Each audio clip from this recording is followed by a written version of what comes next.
all that, whatever you're doing in Tibet, mining, bombing mountains and mountains and taking away lithium, gold, copper, and feeding made in China production and then selling it to the rest of the world, that's not a model for you. It's not going to give you any happiness. In fact, your own people are ready to rise for another revolution.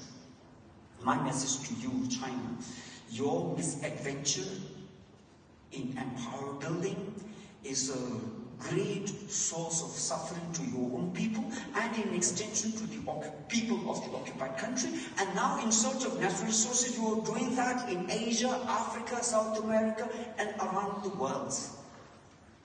And the blue monster you are rising into, it is not in the interest of peace in the world.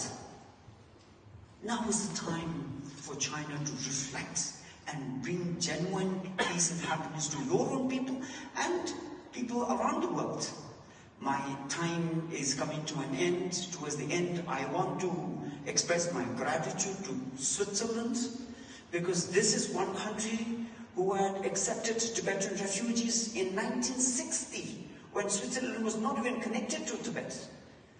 And my most humble gratitude is to India, who is hosting His Holiness the Dalai Lama and 100,000 Tibetan refugees in India. India gave us hope that we will be free and independent. And I believe in this. We will be free and independent, and peace will once again rise. China will only be our neighbor. Thank you.